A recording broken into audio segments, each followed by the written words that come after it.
Today's grammar point. The first one, 는 것이 좋지 않을까요? It is used to suggest an action in a polite way. So it is like saying, wouldn't it be better? Or don't you think it would be better? Let's look at the example. 조금 쉬는 것이 좋지 않을까요? 쉬다 means take a rest.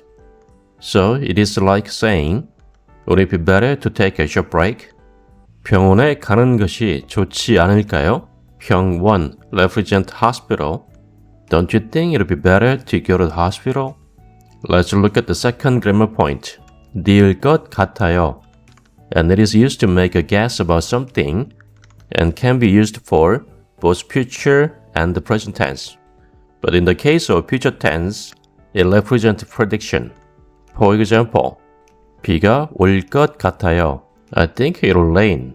And in the case of the present tense, it represents a guess about the current situation. 이 음식은 매울 것 같아요.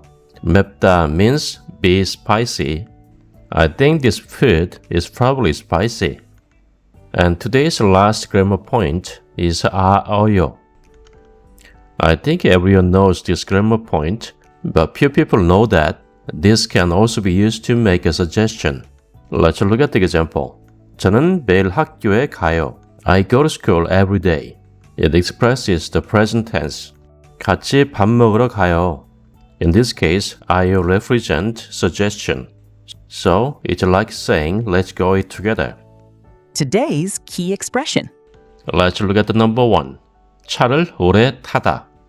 Notice here, 오래 means old or for a long time, depending on the context.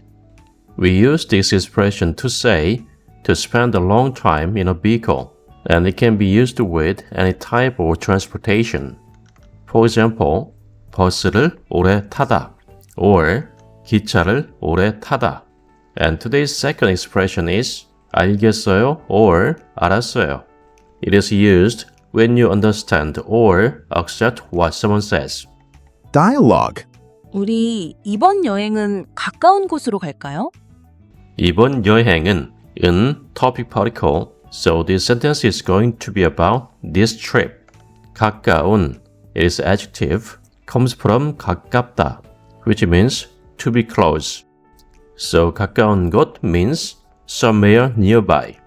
우리 이번 여행은 가까운 곳으로 갈까요? How about going somewhere nearby for this trip? 왜요? 휴가 기간도 긴데 멀리 가는 게 좋지 않을까요? And notice here, 긴데 comes from 길다 plus 는데. And as I mentioned many times before, 는데 is used to lay out the background. So the following sentence is the key point. And depending on the context, it can be translated as and, but, or so. And here, 도, it is used as an intensifier. 왜요? 휴가 기간도 긴데. Why? We even have a long vacation, so 멀리 가는 게 좋지 않을까요? And notice here, 멀리 is adverb, which comes from 멀다, which means to be far. Wouldn't it be better to go somewhere far away? 먼 곳으로 가면 차도 오래 타야 하고 좀 피곤할 것 같아서요. And notice here, 먼 is adjective, which comes from 멀다.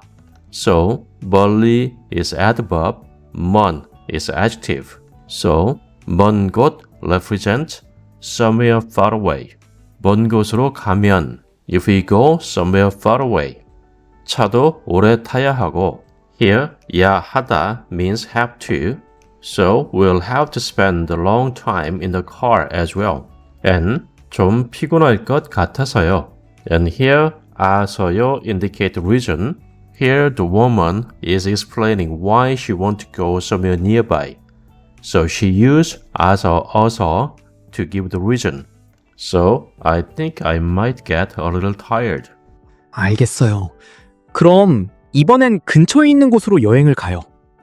And 이번엔, it is a short form of 이번에는, and 는 is topic particle. So as for this time, and 근처에 있는 곳, and 는 here modifier, so a place that is located nearby. So 가까운 곳 and 근처에 있는 곳. basically have the same meaning. I got it. Then let's travel somewhere nearby this time. 자, 전체 대화를 다시 한번 들어볼게요. Listening. 우리 이번 여행은 가까운 곳으로 갈까요? 왜요? 휴가 기간도 긴데 멀리 가는 게 좋지 않을까요? 먼 곳으로 가면 차도 오래 타야 하고 좀 피곤할 것 같아서요. 알겠어요. 그럼 이번엔 근처에 있는 곳으로 여행을 가요. If you found this lesson helpful, please subscribe and give it a like.